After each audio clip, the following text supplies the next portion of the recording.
El castillo de Chapultepec hoy en día es un patrimonio de la nación. Sin embargo, la historia abunda en este lugar. Acompáñanos. El siglo XIX fue para el país un duro periodo de formación en el que se afianzaron sus ideales liberales y progresistas. De entre la multitud de eventos que tuvieron lugar en aquel siglo, sobresalen tres decisivos.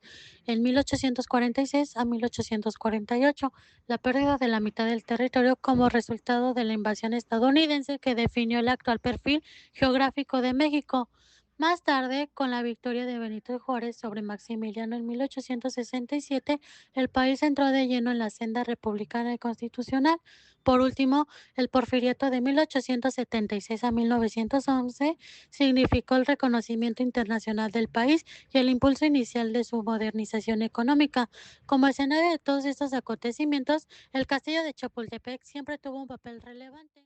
Durante el gobierno de Maximiliano, las mujeres aún lucían faldas amplias cuyo vuelo respondían a la suma de varias prendas empleadas, a la vez pantaloncillos al tobillo, enaguas de ranela, refajo a la rodilla y falda al... Sala 9 y 10, hacia la modernidad, de 1867 a 1910.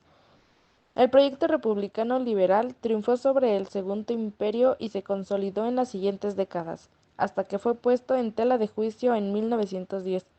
Gracias a estas nuevas leyes y a los avances técnicos de la época, a la estabilidad política nacional y a un contexto internacional favorable, entre 1890 y 1910, muchas fábricas, minas y haciendas gozaron de una bonanza hasta entonces desconocida.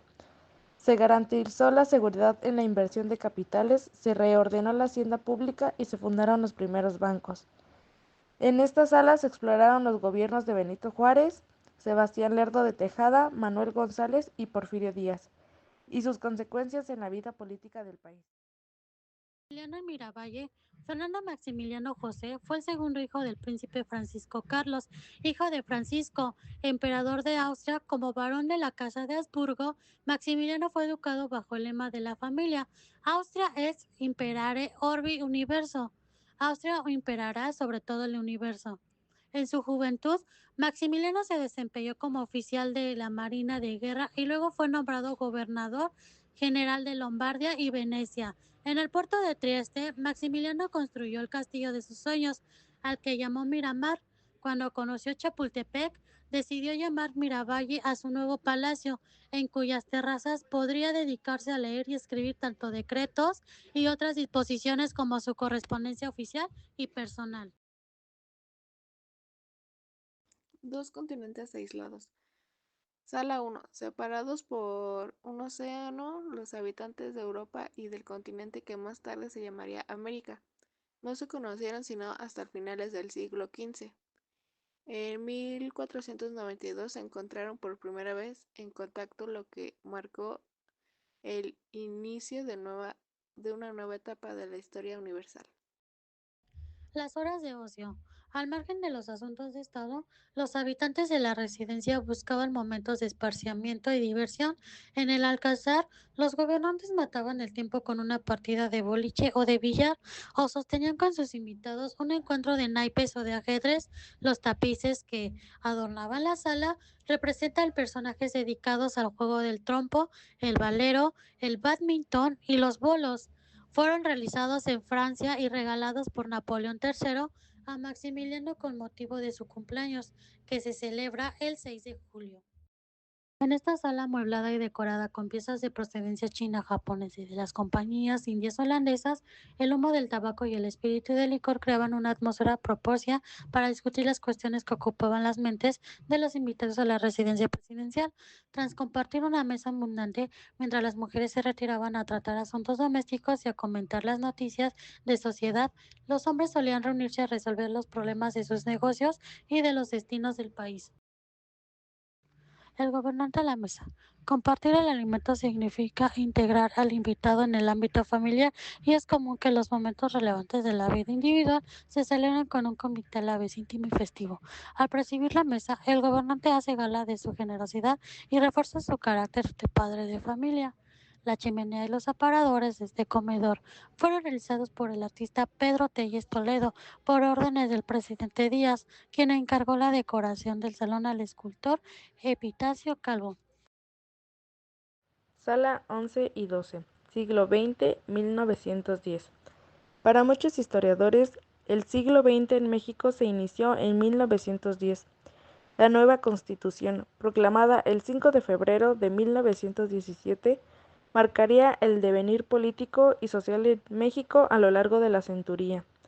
Estas salas repasan distintas caras de la Revolución Mexicana, intereses políticos, luchas agrarias, facciones militares y soluciones jurídicas, e incluso una vida cotidiana. Reino de Nueva España de 1521 a 1821. Salas 2, 3, 4 y 5. A lo largo de 3 siglos se moldearon las bases de un nuevo pueblo, el pueblo de México actual. Los elementos indígenas, europeos, asiáticos y africanos se mezclaron para dar vida a nueva sociedad multicultural y multiétnica. En estas salas se abordaron temas como la evangelización y las misiones, las ideas que surgieron en Europa provocadas por el Nuevo Mundo, la transformación del territorio, agricultura, minería y comercio, los cambios que trajo la Ilustración en América y las nuevas medidas políticas y económicas que tomó la corona durante las últimas décadas del virreinato. Sala 6, que lleva por nombre la Guerra de Independencia del año 1810 a el año 1821. Esta sala abarca episodios y fenómenos que sucedieron desde las juntas de conspiración y el llamado a levantarse en armas, hasta la declaración oficial de la independencia, y expone tácticas y personajes que destacaron durante el conflicto. En 1878, al ampliarse la terraza del castillo para adaptarse sus instalaciones al Observatorio Astronómico, Meteorológico y Magnético Nacional, se abrió en este sitio un nuevo acceso a la planta alta, en donde se ubicarían los instrumentos científicos de la institución. Salas 7 y 8, que lleva por nombre La Joven Nación, del año 1821 a 1867. En estas salas hay una revisión histórica de las distintas formas de gobierno que se probaron en México durante sus primeros años de independencia y de los conflictos internacionales en los que se vio envuelto. En esta parte del video quiero hacerles hincapié en una historia, la cual viene protagonizada por Carlota y Maximiliano.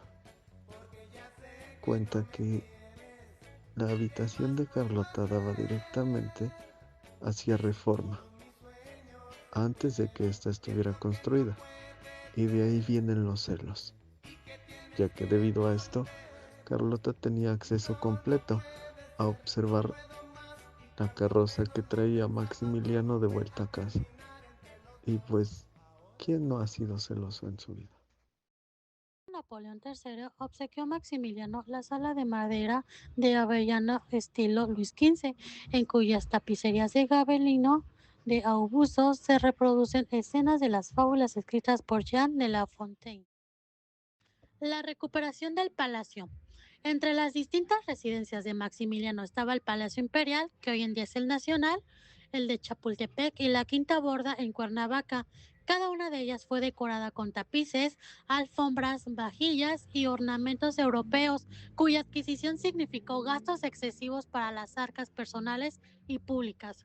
Cuando Maximiliano abandonó la Ciudad de México, previendo el fin de su gobierno, a finales de 1866 ordenó el desmantelamiento de sus palacios. Se inició entonces una larga historia de pérdidas y reencuentros. La recámara francesa de estilo Boulle, que aquí se muestra, fue adquirida por el presidente Manuel González. Está de más mencionar que este castillo está lleno de historia y de numerosos acontecimientos que han marcado nuestra historia nacional. Y no solo nacional, ya que también fue habitado por extranjeros con intenciones no tan hostiles, aunque muchas veces se pudo confundir. Si bien fue el hábitat de Porfirio Díaz, Plutarco Elías Calles, entre otros gobernantes, y presidentes de la nación. Este lugar es ahora parte del patrimonio nacional. Dando cierre a este video, se agradece la atención.